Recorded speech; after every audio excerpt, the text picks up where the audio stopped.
그렇다면 개인적으로 저같이 이제 없는 돈에 어떻게든 영상을 좀 해보고 싶은 사람들은 이제 막 여러 가지 대안을 찾습니다. 물론 이제 레드는 이제 사진도 이제 컴퓨터 바탕화면을 깔아놓기도 하고 그냥 보는 것만으로 되게 이렇게 막 이렇게 가슴 설레하고 막 이러고 있다가 예전에 이제 어댑터들 있죠. HBXB라는 카메라 참 좋은 카메라입니다. 제가 봤을 땐. 근데 문제는 뭐냐면 얘로 찍으면 심도를 조절해주기가 너무 힘듭니다. 저는 이게 색보정이라는 걸 제가 후번에 하니까요. 그러면 충분히 할 수 있는데 이놈의 이 심도란 문제는 도저히 해결이 안 됩니다. 그래서 나왔던 것들이 이제 35mm 어댑터들이죠. 뭐 윈 35라든지 뭐 되게 많았습니다. 초반에 이 개념들을 인터넷 사이트에 막 돌아다닐 때가 있었습니다. 그래서 이렇게 하면 되지 않겠니? 되긴 않겠니? 원리는 아주 간단하죠. 35mm 렌즈를 이렇게 대면 이 렌즈에서 만들어진 이미지가 있습니다. 그 이미지를 그라운드 글라스에다가 매치게 하죠. 그 그라운드 글라스를 카메라가 찍어버리는 거죠, 화면을. 그러면 심도는 렌즈에서 만들었기 때문에 충분히 기존에 있던 우리가 봤던 이 화면들을 충분히 구사할 수 있는 거죠. 근데 이제 그 당시에 이제 그렇게 해서 심도 있는 화면을 만드는 30mm 어댑터들이 많이 나왔었는데요. 근데 그 당시에 이제 뭐 이게 꼭 좋은 거냐, 영상에 있어 심도가 꼭 필요한 거냐라고 하는 이제 미학적 논쟁도 붙기도 하고 이렇게 하죠. 근데 이제 가장 큰 핵심이 뭐냐면 화질이 확연히 떨어진다라는 게 문제였죠. 뭐 물론 이제 빛 손실도 좀 있고 뭐 이런 것도 좀 있었지만 어쨌든 35mm 어댑터의 한계들이 어마어마하게 좀 많이 있었습니다. 갑자기 HBX200 이만한데 갑자기 달면이 있단 말이죠. 그리고 살짝 움직이게 되면 이 본체가 로드가 좀 약하면 이게 막 휘어지죠. 그래서 축이 안 맞아서 막 이렇게 나가고 포커스를 맞추기 너무 힘든 게 좀 있죠. 그러다가 오디마크2라는 놈이 아까 말씀드렸던 것처럼 캐논 엔지니어들이 왜 걷다 집어넣는지 모르겠는데 HEXA 코드를 넣어서 동영상을 1920, 1080 그것도 스퀘어 픽셀로 또 만들어 주겠다라고 해서 나왔는데 나쁘지 않네. 심도 또한 기존에 있던 레드보다 센서가 더 크기 때문에 심도는 더 얇아집니다. 충분히 더 얇아질 수 있죠. 그 다음에 로우 라이트, 이게 가장 큰 관건 중에 하나죠. 라이트를 기본 많이 때리지 않아도 렌즈들이 단렌즈들은 또 1.4까지만 기본적으로 내가 열려버리잖아요. 그렇기 때문에 로우 라이트에서 기본적으로 굉장한 때깔을 만들어낼 수 있다. 굉장히 큰 거죠. 그리고 우선 가격이 작다. 크기가 작기 때문에 처음에 오디를 사용하신 분들이 얘기를 들어보니까 어딜 가도 사람들이 재질이 안 하더라. 뭐 이런 얘기 많이 하시더라고요. 카메라 찍는 줄 알고, 그냥 스틸 찍는 줄 알고. 그 다음에 더 초저가죠. 그 다음에 이제 운 좋게 그냥 갖고 계신 분들도 있죠. 세상에 제일 부러운 분들이던데. 이런 부분들 때문에 오디마크2가 막 이렇게 일정도 이제 대두가 좀 되기 시작합니다. 근데 여러분들이 다들 아시는 것처럼 이건 좀 간단히 넘어가도록 하겠습니다. 오디는 치명적인 한계를 갖고 있죠. 간단히 언급하겠습니다. 롤링 셔터라는, 걔는 이제 시모스를 채택했기 때문에 롤링 셔터를 기본적으로 장착하고 있습니다. 그래서 롤링 셔터라고 하는 거는 프레임이 있으면 주사선이, 그러니까 한 번에 만약에 한 장면을 만들 때 한 번에 딱 열렸다가 딱 닫히는 게 아니고 한 줄부터 쫙 긋죠. 한 줄 긋고 닫고, 한 줄 긋고 닫고, 한 줄 긋고 요 짓을 하기 때문에 기본적으로 롤링 셔터 이펙트라는 게 존재합니다. 그래서 오른쪽에 보면 얘는 이제 기존의 비디오 카메라 CCD에 달려있던 글로벌 셔터입니다. 글로벌 셔터에 보면 선풍기가 돌아가면 선풍기가 돌아가는 것은 보이죠. 근데 문제는 롤링 셔터는 이딴 형태로 찌그러집니다. 그래서 되게 이런 형태 케이스들은 아마 많이 보셨을 겁니다. 그 다음에 뭐 이런 것들 때문에 뭐 펜 하고 이러면 세게 좀 하고 이러면 건물들이 옆으로 확 눕거나 뭐 이런 것들 있죠. 근데 레드도 심었습니다. 그렇기 때문에 이 현상은 그대로 있습니다. 실제로 레드로도 이렇게 심하게 펜을 하면 있잖아요. 이게 기울어집니다. 그리고 앞에 버스 같은 게 확 지나고 이러면 버스가 이렇게 옆으로 대각선으로 이렇게 쭉 갑니다. 이건 다 있는 겁니다. 어쩔 수 없는 겁니다. 그 다음에 이제, 스큐라고 이렇게 옆으로 찢어지는 애들 있죠. 그 다음에 뭐, 와블이나 혹은 이제 젤로 현상이라고 하는 울렁거리는 현상. 그 다음에 부분 노출이라고 해서 보이시나요? 지금 이게 스트로보 터지는 거거든요. 그러면 딱 이렇게 되는 거죠.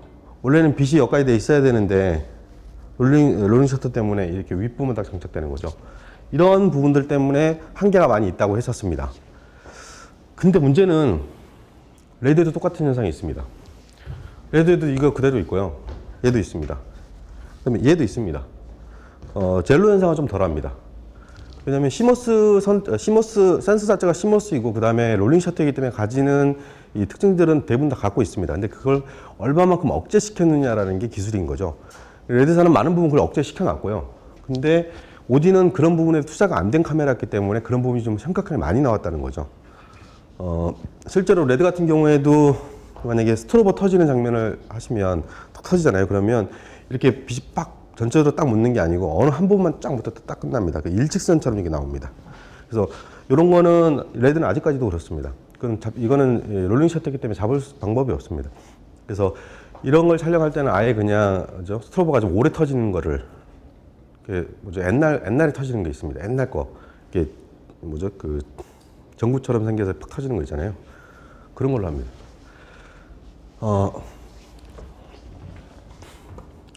요거는 기본적으로 있는 거니까 다 치고요. 제가 말씀드리고 싶은 거는 이겁니다. 제가 이제 오디를 많은 부분 오랫동안 멀리 했던 이유 중에 하나인데요. 모아레라는 겁니다. 보시면 위에 있는 화면하고 아래에 있는 화면이 좀 다르죠. 보시면 이 벽돌에 있는 부분들을 쭉 보시면 얘네들은 이런 물결 같은 현상들이 일어납니다. 얘는 없는 거죠. 이게 모아레라고 하는데요. 모아레라고 하는 거는 프랑스 말이랍니다. 중국 아저씨들이 만든 이 비단 보면 이렇게 햇빛에다 비춰보면 이렇게 물결도 일어나잖아요. 그 물결들을 보고 프랑스 애들이 이게 모아레라고 이름을 지었답니다. 그래서 그 모아레 현상이 실제로 이런 영상에서도 가끔씩 나타나는데 그 나타나는 이유는 화면을 리사이징 할 때 나타납니다. 큰 놈을 있잖아요. 조금 이딴만한 사이즈를 이렇게 조그맣게 하는 리사이징 할 때, 다운 사이징 할 때 보통 발생을 합니다. 근데 발생할 때 아무데나 막 발생하는 게 아니고 같은 형태의 비슷한 형태의 파동이 존재하는 영상에서 비슷한 패턴이겠죠. 그 패턴들이 이게 여러 가지 겹쳐져 있을 때 그 겹쳐져 있는 애들이 서로 상쇄 효과들을 보시면 이렇게 보면 서로 이제 같은 형태의 비슷한 놈들이 데이터한테 날아갈 때 그 날아가는 애들이 서로 중첩되고 상쇄되고 중첩되고 상쇄되고 이게 반복되면서 이런 형태의 것들을 화면을 만들어냅니다. 근데 이것들을 기본적으로 스무스하게 보여주는 걸 안티 알리아싱이라고 합니다. 이런 현상을 알리아싱이라고 그러고요. 이걸 안티 알리아싱이라고 합니다. 그래서 기존에 있는 대부분의 비디오 카메라는 안티 알리아싱 기능이 다 들어가 있습니다. 그것도 센 놈으로 들어가 있습니다. 근데 오디는 그게 센 놈이 안 들어가 있다는 거죠. 왜냐하면 저건 비디오에서 쓰는 거잖아요. 오디는 스틸용이었습니다. 스틸 만드는 엔지니어들이 저 비디오용 엔진 안티 알리아싱 기능을 심하게 센 놈을 집어넣을 필요가 없는 거죠. 그렇다 보니까 이것들 때문에 나타나는 현상이 바로 모아레입니다. 그래서 실적으로 오디 같은 경우로 찍게 되면 이런 현상을 많이 발생을 하게 됩니다. 근데 제가 혹시 여러분 자이언트 보세요? 잘 안 보세요? 제가 자이언트를 저희 집에 쿡TV라는 게 있거든요. 그 쿡TV에서 자이언트를 이렇게 재방송을 봤는데 분명히 본방에서 보지 못했던 화면들이 나오더라고요. 그게 뭐냐면 김범수 씨인가요? 이게 되게 키 작으신 분. 그분이 거기는 이 시대가 80년대 그러는지 몰라도 되게 양복들이 되게 옛날 거더라고요. 그래서 같은 무늬 패턴들이 굉장히 많은 게 나옵니다. 근데 본방에서 분명히 깔끔하게 보였거든요. 근데 쿡TV는 압축을 해서 리사이징해서 다시 싸서 보내잖아요. 거기에 이 모아레가 장난하게 붙더라고요. 그러니까 이거 실질적으로 리사이징한 부분에서도 걔네들도 리사이징 할 때 안티알리싱을 제대로 해놓지 않으면 이런 모아레 현상 굉장히 많이 일어납니다. 그 다음에 실적으로 본방에서도 많이 보시면 여러분들 이 모아레 현상은 있잖아요. 기존에 있는 CCD 카메라에도 있습니다. 많이 업그레이드 됐을 뿐입니다. 주의 깊게 한 번씩 보시면 가끔씩 이렇게 보이실 겁니다. 그 다음에 특히 이제 비디오 카메라다 할지라도 시모스를 달고 있는 놈들, 특히 이제 EX13 뭐 이런 애들 있잖아요. 걔네들 보면 실질적으로 안티알리싱으로 모아레를 많이 잡았다 할지라도 패턴들이 너무 복잡하게 돼 있으면 이런 모아레 현상들이 많이 일어납니다. 다만 OD는 그거에 비해서 현격하게 모발 현상이 많이 일어난다는 게 문제죠. 그래서 전문적인 영상을 구현하는데 이런 형태 패턴이 우리가 어떻게 공간에 가서 찍을지 모르는데 저런 놈이 뜬것이 튀어나와 버리면 갑자기 배우한테 옷을 바꿔 입으라 할 수도 없는 거고, 만약에 배우면 바꿔 입을 수 있겠죠. 근데 가서 사장님 인터뷰하는데 옷 바꿔 입으실래요? 이럴 수는 없잖아요. 그런 한계점들 때문에 상당 부분 좀 이렇게 거리를 좀 뒀던 게 있습니다. 자, 제가 이 모발의 현상은 알리아싱 때문에 생겨난다고 하고, 기본 알리아싱을 제거시킨 안티알리아싱은 기본 모든 카메라에 다 장착이 돼 있다고 말씀을 드렸습니다. 그 정도가 어느 정도 셀 것이냐라는 부분에 따라서 기본적으로 모발에가 많이 억제될 것이며 그렇지 못할 것이라는 말씀을 좀 드렸습니다. 그리고 이 알리아싱이 일어나는 거는 리사이징에서 일어난다고 치죠. 자, 혹시 이게 살짝이 보이시나요? 제가 OD 가지고 이게 찍은 화면이 하나 있었습니다. 그래서 이 화면을 두 개를 찍어봤습니다. 동일한 장면을. 하나는 스틸로 찍었고요. 그래서 얘 해상도가 이렇게 되더라고요. 56214 곱하기 3744더라고요. 그리고 하나는 H264 동영상으로 찍었습니다. 같은 화면입니다. 그리고 그 한 부분을 제가 이 부분을 땄습니다. 보시면 차이가 잘 보이시나요? 이거는 프로젝터 때문에 그런 것 같습니다. 보시면 여기에는 선명하게 다 재현이 됩니다. 해상도 짱입니다. 굿짱입니다. 여기는 번지입니다. 해상도가 확연히 뭉개됩니다. 좋다면 아까 말했던 것처럼 OD란 놈은 기본적으로 센서가 레드보다 더 큽니다. 그렇다면 현재 이 레드로 찍고 OD로 찍은 이 화면이잖아요. 이 화면은 실제로 레드가 찍은 것보다 훨씬 해상력이 좋은 겁니다. 이 화면은 훨씬 더 좋은 화면입니다. OD가 그 레드원이라는 게 4K를 찍는다 그러죠. 사이즈가 그렇습니다. 근데 실제 해상도가 3.2K 정도 됩니다. 그거는 이제 대부분의 카메라가 그렇습니다. 왜냐하면 만약에 1920, 1080을 HD로 찍고 있는 F900이다 라고 하면 실제 해상도, 실제 유효 해상도는 실제로 걔가 거의 2K 가까이 나오는 게 아니고요. 1.45K 이 정도밖에 안 나옵니다. 근데 얘는 센서가 더 크기 때문에, 그리고 픽셀도 더 많이 박혀 있기 때문에 요 해상도가 훨씬 더 큰 겁니다. 그렇다면 요것들만 연속도로 쭉 찍으면 되는 거잖아요. 근데 어떻게 영상으로 찍으면 이렇게 화질이 개판이 될까라는 게 참 안타까웠습니다. 그게 뭐냐면 라인 스키핑이라는 기술입니다. 전 여기서 오디막의 한계를 보면서요, 같이 동시에 가능성을 좀 봅니다. 보시면 센서 자체가 위에가 이제 5616개가 있고, 그 다음에 여기는 꽤 많은 픽셀 수가 있다는 칩니다. 근데 얘네들은 센서 자체가 초당 24프레임을 긁어내려고 하면 얘네들이 스캔하면서 읽어야 되잖아요. 이 읽는 속도가 빠르지는 못합니다. 왜냐하면 스틸용이기 때문에. 그렇게 개발된 센서입니다. 근데 레드원에 박혀져 있는 미스터리움이라고 하는 센서는 이 읽는 속도가 굉장히 빠르게 개발된 겁니다. 그래서 초당 24프레임이라든지 30프레임을 읽어낼 수 있는 겁니다. 근데 얘는 그렇지 못하기 때문에 기본적으로 픽셀들을 버려버리는 거죠. 그래서 두 픽셀을 버리고 두 라인을 버리고 한 라인만 기록을 합니다. 두 라인 버려버리고 한 라인만 기록합니다. 그래서 쭉 모아놓으면 위쪽으로는 이런 해상도가 나옵니다. 밑으로는 1080개인가 이렇게 나옵니다. 1050개인가 이렇게 나옵니다. 얘를 기본적으로 1920, 1080 사이즈로 리사이징을 합니다. 이 리사이징 한 거를 H264로 압축을 하는 거죠. 이 리사이징을 할 때 발생하는 게 아까 말씀드린 모아리 현상이 나오는 겁니다. 자, 엄격하게 요 개념들은 약간 캐논에서 우리가 정확하게 이렇게 하고 있다라고 발표한 게 아닙니다. 걔네들은 라인 스키핑이라는 기술을 쓰고 있습니다 라고만 발표를 했습니다. 그래서 그거를 이제 개념도화 시켜온 겁니다. 어쨌든 요 부분이라고 친다라고 하면, 그러면 다르게 이 방법을 해결할 방법이 없을까라는 생각을 좀 해보거든요. 그래서 저랑 비슷하게 생각한 놈이 하나 있더라고요. 그래서 걔는 어떤 걸 주장했냐면요, 만약에 해상도만 생각한다고 치면 지금 요 밖에 있는 픽셀 뭐죠? 그 화면의 전체 면적에서 다른 부분을 다 버려버리는 겁니다. 정중앙에 있는 1920, 1080의 그 센서만 딱 채용하는 겁니다.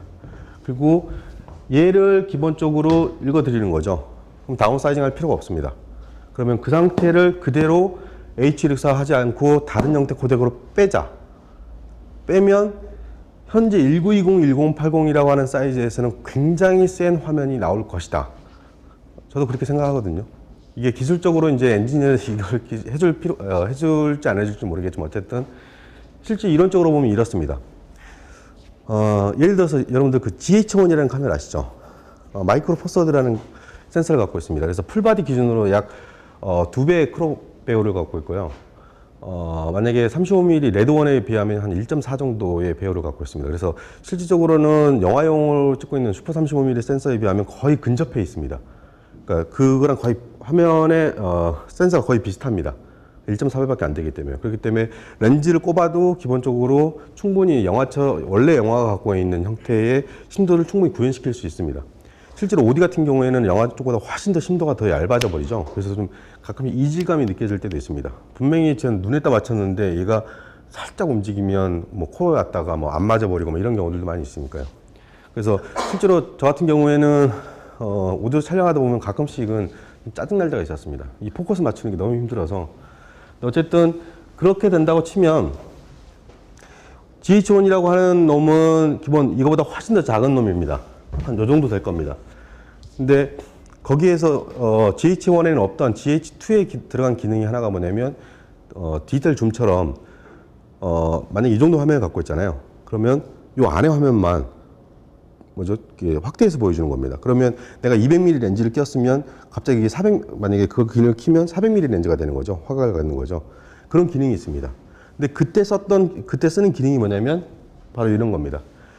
이만큼 사이즈, 이만큼의 마이크로 포서드 사이즈를 그 안에서 리사이징을 하지 않고요. 중간에 딱 안에 있는 픽셀 값만 딱 써버리는 겁니다. 이게 크롭으로 하는 겁니다.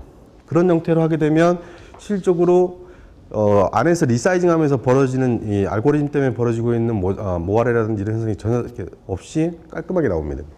그런 현상입니다. 이건 레드에도 있습니다. 레드가 원래 4K잖아요. 근데 추노에 보면 애들이 막 이렇게 슬로우로 막 댕기잖아요. 근데 그때도 보면 걔네는 이제 2K로 찍어야 됩니다. 2K로만 고속 촬영이 되거든요. 그때도 보면 안에 리사이징 기능이 없습니다. 크롭입니다. 양 사이드에 있는 데이터들 다 버려버리고 이 안에 있는 데이터값들만 딱 정확하게 캡처해서 걔네들만 다른 형태의 뭐 리사이징이라든지 이런 걸 거치지 않고 바로 그냥 화면을 출력시키는 거죠. 그게 바로 현재에 있어서는 가장 훌륭한 대안이 되지 않을까라는 생각을 좀 합니다. 아니면 이거는 살짝 루머인데요.